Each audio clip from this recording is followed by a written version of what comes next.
আসসালামু আলাইকুম, কেমন আছেন সবাই? আজকে আমি আপনাদের জন্য একটা স্পেশাল আম ভর্তা নিয়ে এসেছি। আর এই আম ভর্তাটা দেখলেই কিন্তু জিভে জল চলে আসবে। আর আমি যেভাবে বানিয়েছি এইভাবে যদি বানান, যে কেউ আপনার আম ভর্তার ফিদা হয়ে যাবে, সে আবার খেতে চাইবে। তো আমি আমাদের বাড়ি থেকে আম নিয়ে আসছি কালকে। এখন আমি এখান থেকে বেছে বেছে বড় সাইজের 4টা আম নিয়ে নিব। আর আমগুলোকে ভালোভাবে খোসা ছাড়িয়ে তারপরে পানিতে ভালোভাবে পরিষ্কার করে নেব। আমার কিন্তু আমগুলা ছোলা হয়ে গিয়েছে। এখন আমি আমগুলাকে ভালোভাবে ধুয়ে পরিষ্কার করে নিয়ে একটি গ্রেটার দিয়ে ভালোভাবে গ্রেট করে নেব।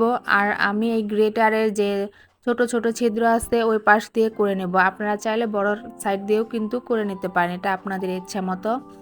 আর আমি ছোট সাইজ দিয়ে করে নিতেছি, কারণ এই পাশ দিয়ে নিলে বেশি চিবাতে হবে না। আর টক আম তো বেশি চিবালে তখন দাঁত টক হয়ে যাবে, ভাত খাইতে পারবো না বা অন্য কোনো কিছু আর খেতে পারবো না।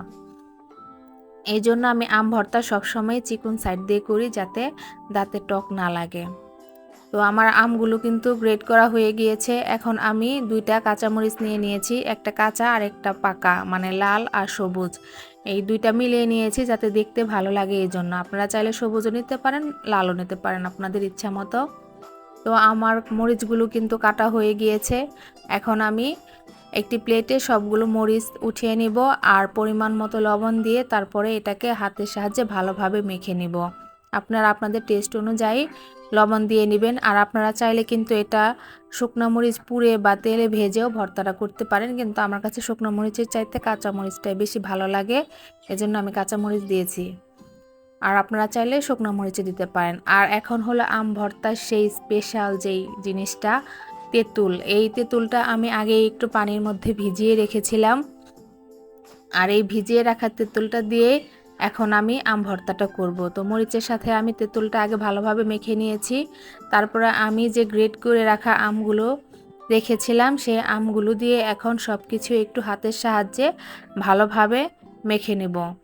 আমার কিন্তু অলরেডি জিভে জল চলে আসছে এই আম মাখা দেখে। আমি শিওর যারা যারা এই আম ভর্তাটা দেখতেছেন আপনাদের সবারই জিভে জল চলে এসেছে। আর যার যার জিভে জল চলে এসেছে অবশ্যই একটা করে কমেন্ট করে যাবেন। আর এখন আমি এই পর্যায়ে দিয়ে দিব 1.5 চামচ পরিমাণ চিনি, কারণ আমটাও অনেক টক, তার মধ্যে আবার একটু তেঁতুল দিয়েছি, দুইটাই টক। তো আমি এটা ব্যালেন্স করার জন্য 1.5 চামচ পরিমাণ চিনি দিয়েছি। আর চিনিটা অবশ্যই দিবেন, এতে করে কিন্তু টেস্টটা আরও বেশি ভালো হবে। আর সব কিছু এখন আমি ভালো করে হাতের সাহায্যে মেখে নেব। আর ভালো করে মেখে নেওয়া হয়ে গেলে কিন্তু আমার আম ভর্তা রেডি। তো আমার এই ভর্তাটা অবশ্যই একবার আপনারা বাসায় তৈরি করে খাবেন, অবশ্যই আপনাদের ভালো লাগবে। আর আমার এই রেসিপিটি যদি ভালো লেগে থাকে তাহলে অবশ্যই একটি লাইক এবং কমেন্ট করবেন। আর আমার চ্যানেলের সাথে থাকবেন। আর যাদের জিভে জল এসেছে তারা কিন্তু অবশ্যই কমেন্ট করবেন। ভালো থাকবেন সবাই, আল্লাহ হাফেজ।